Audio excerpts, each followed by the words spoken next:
आशा करता हूं आप लोग बहुत अच्छे होंगे। नमस्कार साथियों, स्वागत है आप सभी का अपना YouTube channel AI stock market analysis में। चुनाव से पहले ट्रंप ने वादा किया था कि अगर वह राष्ट्रपति बने तो दुनिया भर में युद्ध खत्म करेंगे और जहां भी किसी भी युद्ध में अमेरिकी सेना या सेना के अधिकारी इन्वॉल्व है वह उन्हें वापस बुलाएंगे। लेकिन उनके राष्ट्रपति बनने के बाद अब ऐसा लग रहा है कि पूरी गंगा ही उल्टी बह रही है, क्योंकि जिस हिसाब से डोनाल्ड ट्रंप आगे बढ़ रहे हैं यह बात साफ होती जा रही है कि वह युद्ध शुरू करने के मामले में जो बाइडेन को भी पीछे छोड़ देंगे। बल्कि जो बाइडेन तो छोड़िए, जो उससे पहले राष्ट्रपति बने, चाहे जॉर्ज बुश हो या उसके बाद ओबामा हो, सबको वह फेल कर देंगे। अब आप कहेंगे कि यह कैसे?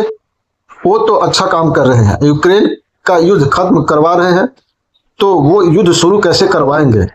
तो आप खुद ही देख लीजिए। इजराइल के अंदर जो शांति प्रस्ताव हुआ है वो उसे तोड़कर हमला करने की धमकी देते रहते हैं। दूसरी तरफ यमन जैसे देश पर तो उन्होंने अटैक कर भी दिया है, लगातार बमबारी जारी है। तीसरी तरफ ईरान पर युद्ध का खतरा मंडराया हुआ है, लगातार अमेरिकी सेना बिल्डअप कर रही है। ईरान के आसपास और सेना के जो जंगी बेड़े हैं उसकी तैनाती बढ़ाई जा रही है।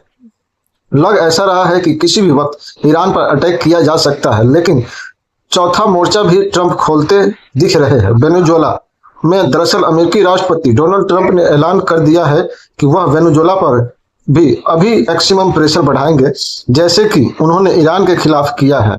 ईरान के जितने भी इनकम सोर्स थे ट्रंप ने बंद कर दिया है। ठीक वैसे ही वेनेजुएला के जो इनकम सोर्स है, खास करके कच्चे तेल के एक्सपोर्ट में, उन्हें भी बंद किया जाएगा।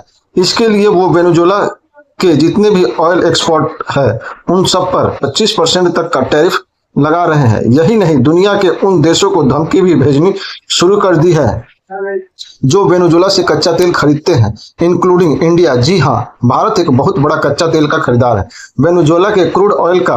और अब भारत भी परेशानी में फंसता दिख रहा है, क्योंकि न सिर्फ 25% का टैरिफ लगने की बात हो रही है बल्कि प्रतिबंधों तक भी बात पहुंच गई है। इतना ही नहीं, वेनेजुएला के आसपास अमेरिकी सेना का बिल्डअप भी बढ़ रहा है। लगातार अमेरिकी सेना की प्रेशर वेनेजुएला के आसपास बढ़ रहा है और यह भारत के लिए बेहद खतरनाक है, क्योंकि वेनेजुएला भारत के लिए सस्ते कच्चे तेल का सबसे बड़ा खजाना है।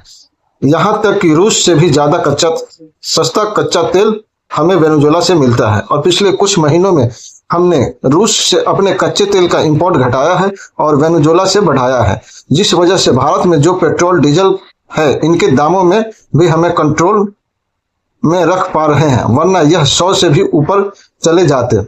और इसका असर भारत के आम लोगों की जिंदगी पर पड़ता। इसके अलावा भारत का जो खजाना बहुत तेजी से खर्च करना पड़ता अपना फॉरेक्स रिजर्व, उसमें भी हमें बचत मिलती है। इतना ही नहीं, इस कच्चे तेल को रिफाइन करके हम दूसरे देशों को बेचते भी है, जैसे कि श्रीलंका, बांग्लादेश, नेपाल और यूरोप तक हम इस कच्चे तेल को रिफाइन करके पेट्रोल डीजल के रूप में यूरोप तक को बेचकर मुनाफा कमा रहे हैं।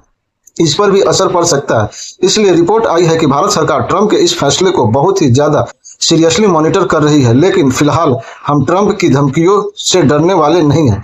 हम लगातार वेनेजुएला के सस्ते कच्चे तेल खरीदते रहेंगे। इसके अलावा भारत ने दूसरे सस्ते कच्चे तेल के स्रोत की खोज भी शुरू कर दी है, जैसे कि अफ्रीका के कई छोटे देश है।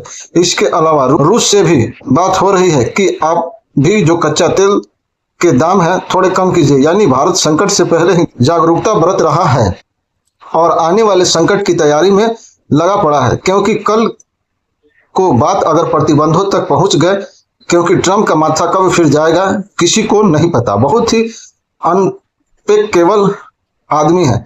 तो ऐसे समय में हम अपनी अर्थव्यवस्था और अपने कच्चे तेल की सप्लाई को सुरक्षित कर पाएंगे, वो भी बहुत ही कम दामों पर। इस तरह की अंदरूनी खबर के लिए आप चैनल को सब्सक्राइब करके जरूर रखिएगा। मिलते हैं अगले वीडियो में, तब तक के लिए आप अपना ख्याल रखिएगा। जय हिंद, वंदे मातरम, भारत माता की जय।